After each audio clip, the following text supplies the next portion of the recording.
Section 1. You will hear a conversation between a man and a woman as the man joins a local library. First, you have some time to look at questions 1 to 5.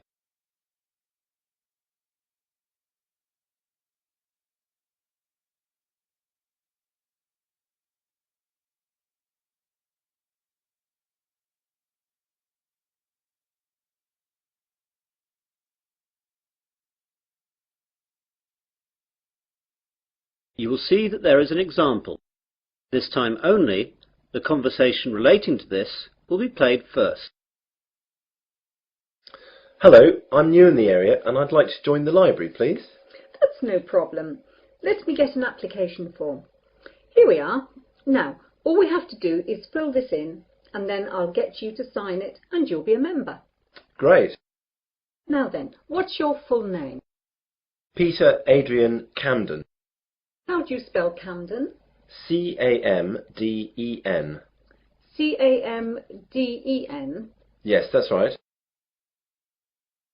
So, Camden is the correct answer. Now we begin. You should answer the questions as you listen, as the recording is not played twice. Listen carefully to the conversation and answer questions 1 to 5. Hello, I'm new in the area and I'd like to join the library, please. That's no problem. Let me get an application form. Here we are. Now, all we have to do is fill this in and then I'll get you to sign it and you'll be a member. Great. Now then, what's your full name? Peter Adrian Camden. How do you spell Camden? C-A-M-D-E-N. C-A-M-D-E-N? Yes, that's right. Right. And what's your address? Flat 5, 53 Green Street, Finsbury. OK, got that. That's near here, isn't it? Yes, just 5 minutes walk. What's the postcode? 7424.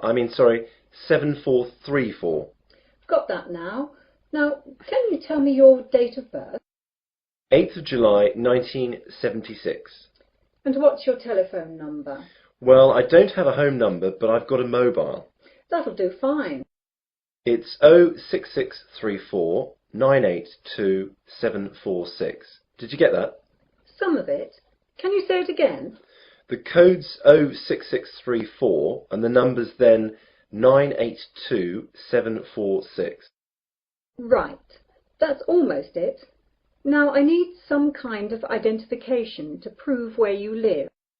Do you have a driving licence or a passport or anything like that? I'm afraid that everything I have has got my old address on it. Do you need it now? No, not now, but you won't be able to take anything out until we see that.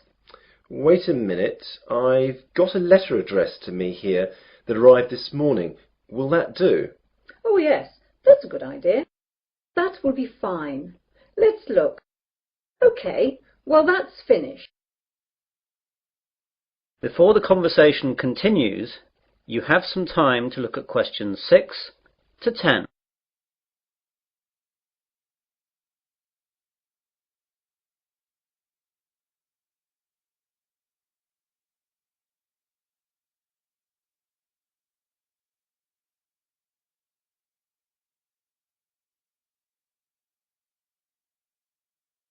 Now listen carefully and answer questions 6 to 10. Could I ask you a few questions? The council that runs the library is running a survey to find out what kind of books people prefer so that they can direct their buying. Yeah, no problem. OK, so what type of books do you like? Well, I'm very keen on mysteries. You know, when a detective is trying to find out who did the murder. Historical novels interest me too. Romance, never. My sister loves them, but they bore me to tears. I quite like books on animals too. I get them out sometimes. Not science fiction either. Too weird. Well, I think that's it then. Good. Oh, do you charge anything? The library is free unless you want to rent out some of our videos or DVDs. How much is that? Well, we rent videos out for $4 each and DVDs are $6. You must leave us a deposit of $60 as well. That's returnable, of course. I don't think I'll get any of those just yet. Can I pay later? Sure, just give the money in when you're ready to rent them out. Well, thanks very much. You've been very helpful. I might take a book out now for the weekend, if that's okay. Go ahead. Well, goodbye. That is the end of section 1. You will now have half a minute to check your answers.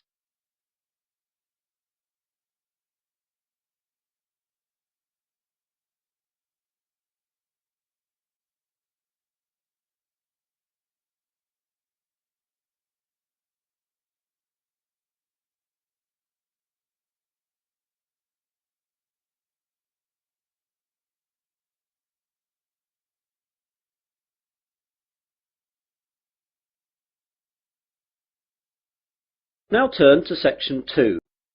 Section 2. You will hear a radio presenter interviewing a doctor. First you have some time to look at questions 11 to 14.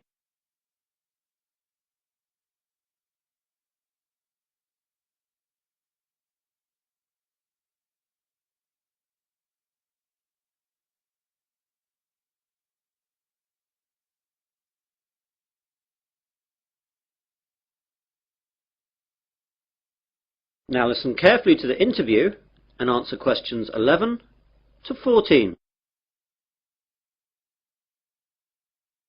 Hello everyone. I've just been joined in the studio by Dr. Matthew Johnson. Dr. Johnson works at the Wesley General Hospital and he's here today to tell us all about giving blood. Good morning, Matthew. Good morning. So Matthew, why is it important for us to give blood?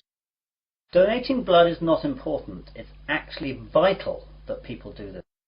Without donated blood, thousands of people would die every year, and it's something that could affect everyone. We all expect blood to be there for us, but barely a fraction of those who can give do. Yet, sooner or later, virtually all of us will face a time of great vulnerability in which we will need blood, and that time is all too often unexpected. The need for blood is great. On any given day, an average of 38,000 units of red blood cells are needed. Blood transfusions are often needed for victims of things such as accidents and burns, heart surgery, organ transplants, and patients receiving treatment for leukemia, cancer or other diseases. In 2002, nearly 29 million units of blood components were transfused, and with an ageing population and advances in medical treatments and procedures requiring blood transfusions, the demand for blood continues to increase. We really need that much? Yes, and we need it now. Blood supplies nationwide have reached critically low levels, with less than 1 day's supply of several blood types. Thousands of accident victims, cancer patients, premature babies, and countless others who need blood to stay alive are hoping you'll care enough to help them. All blood types are needed. You now have some time to look at questions 15 to 20.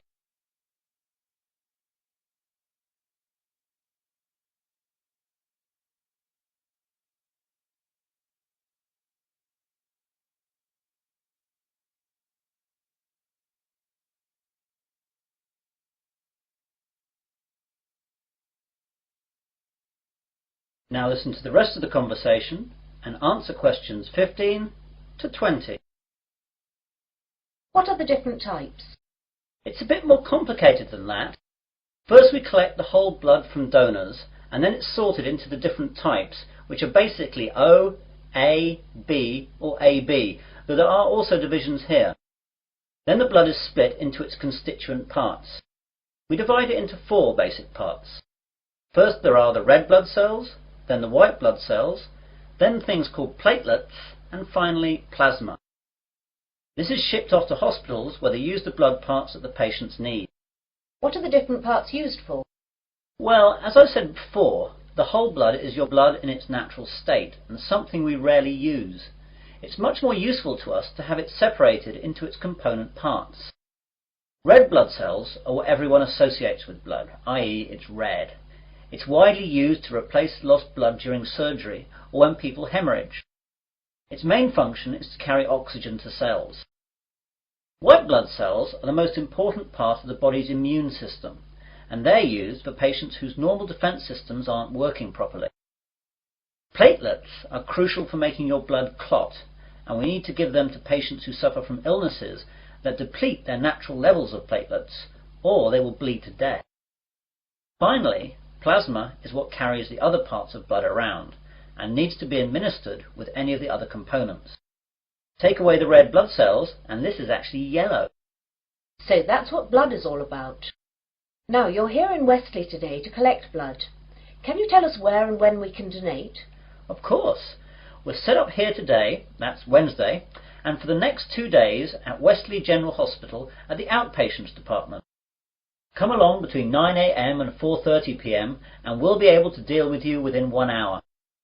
And let me tell you a few things that will calm your fears about giving blood. Aside from a brief needle prick, it doesn't hurt to give blood.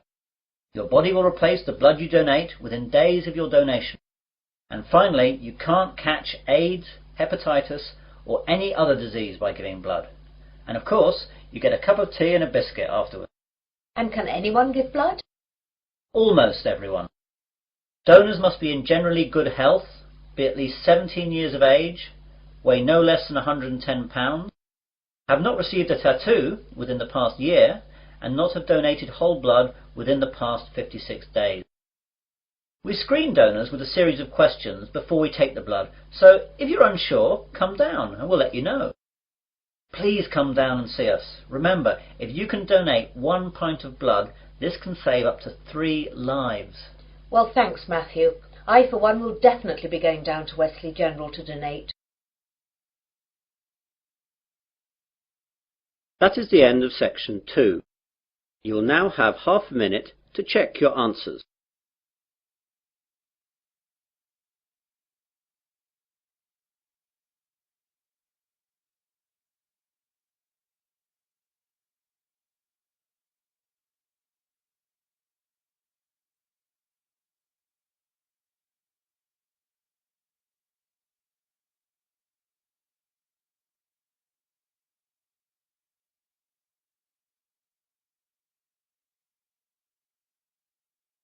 Now turn to section 3. Section 3. You will hear a conversation between 3 people about use of university computers. First, you have some time to look at questions 21 to 27.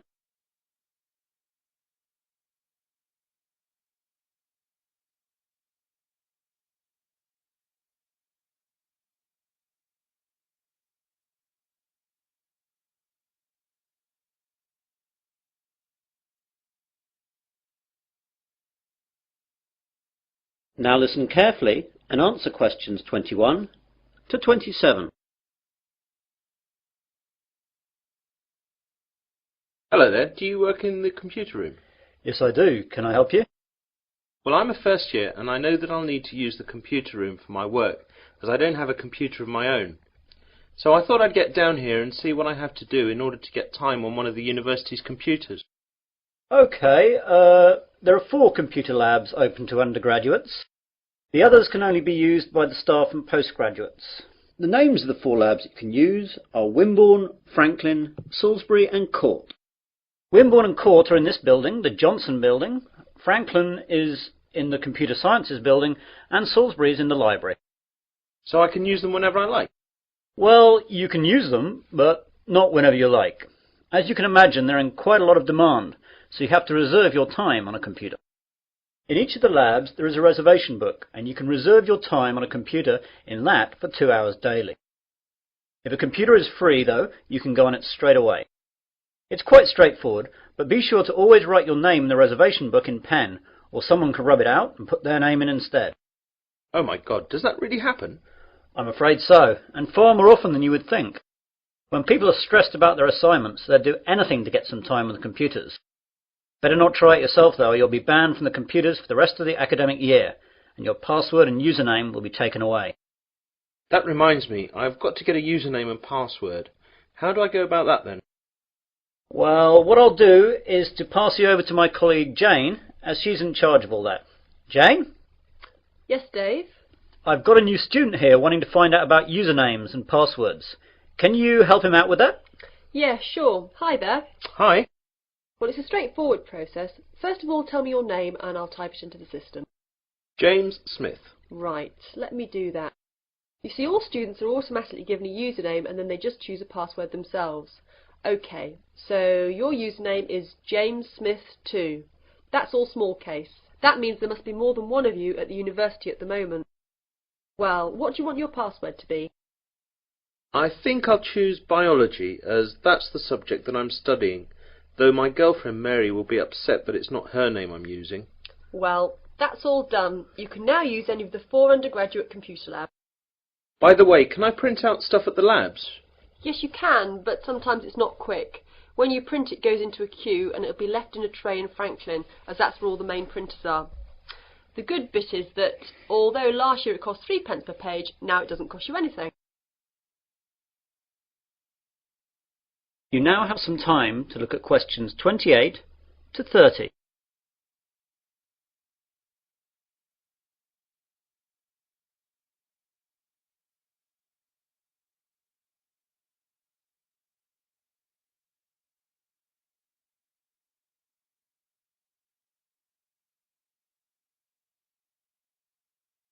Now listen to the rest of the conversation and answer questions 28 to 30.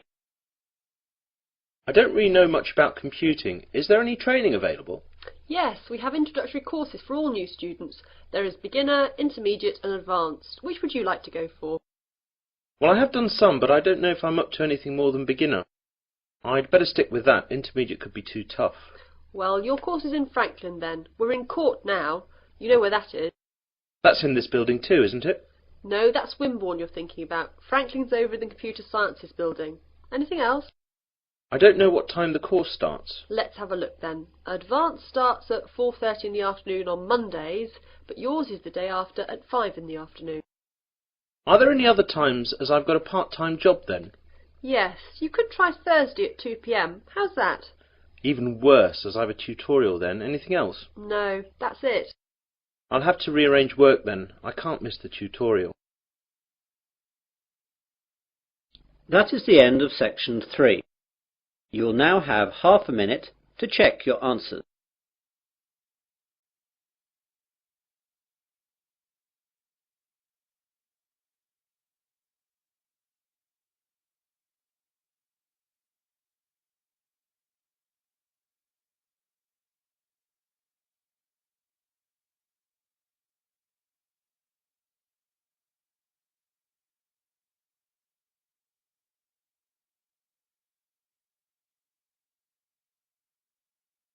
Now turn to section 4.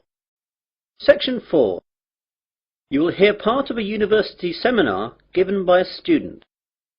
First you have some time to look at questions 31 to 40.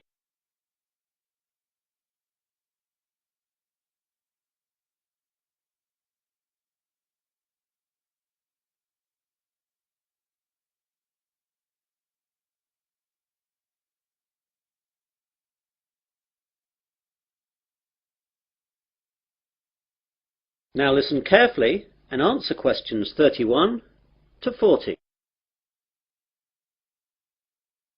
Good afternoon, everyone. In today's seminar, we're going to continue listening to different students giving us a presentation on the subject of their term paper. Now, today is Hillary's turn. So, what are you going to talk about today, Hillary? Well, some of you will know that I was brought up when I was young in Japan, and I'm going to do my term paper on Japan's bullet trains, which have revolutionized their rail industry. Japan's main island, Honshu, is covered by a network of high-speed train lines that connect Tokyo with most of the island's major cities and Fukuoka on the island of Kyushu. Japan's high-speed trains are called Shinkansen, but are known to us as bullet trains. The Japanese bullet train system is credited with being the world's first purpose-built high-speed railway, and the model and inspiration for all other similar type systems running today, such as the French TGV. The reputation it has earned for safety, speed, and punctuality is unsurpassed. I'd like to give you some figures about that. As regards safety, there has never been a death on the bullet train system since its inception in 1964. other than that caused by deliberate passenger misadventure. As far as speed is concerned, the bullet train holds the current world record for the fastest average speed between two station stops, which was 261.8 kph between Hiroshima and Kokura. The train travelled 192 kilometres in 44 minutes.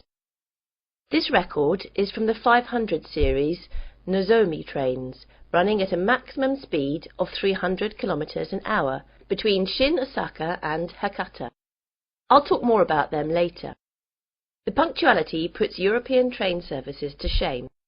Most trains arrive at their destination after several hours to within the second.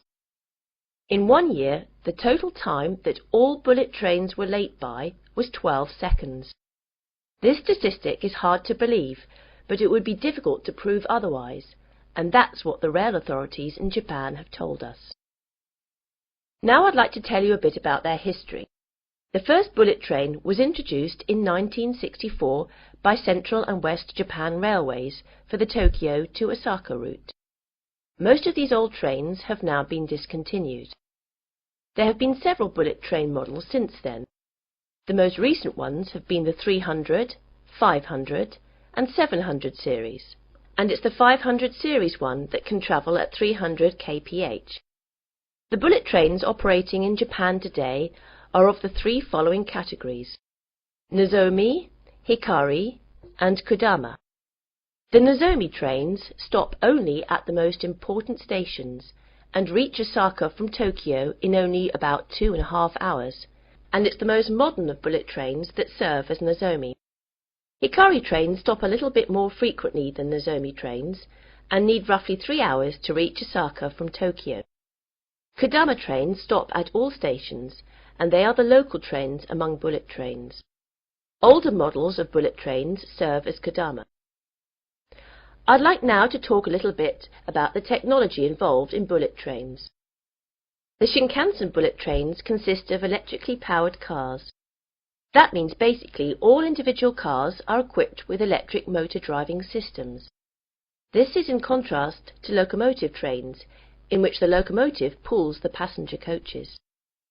The realization of the high-speed Shinkansen with the electric train system had a great significance. The French Train à grande vitesse, or TGV, runs on a centralized power system, in which the heavyweight, high-output locomotives at both ends pull the passenger coaches. It's a system suitable to European railways, which run basically on straight tracks in wide plains with solid foundations. However, it is unsuitable in Japan, where the ground is flimsy and the tracks full of curves and undulations, and intercity distances are short, making it necessary for the trains to accelerate and decelerate frequently. One of the advantages of the electric car system is that the motor functions as a brake to reduce the speed of the train. When the power feed to the electric car motors is stopped, the wheels continue revolving, keeping the motors rotating, resulting in electricity generation by magnetic induction. As the force acts in the direction opposite to the axle's motion, it functions as a brake to the train. All the motors equipped on each coach can be utilized effectively to reduce the speed, making the electric train system advantageous on Japanese railways, which involve frequent deceleration and acceleration. In addition, by virtue of the remarkable progress achieved recently in semiconductor technologies, the electric train system has undergone tremendous improvements in power, operability and safety administration, so the system is becoming increasingly advantageous. That is the end of section 4. You'll now have half a minute to check your answers.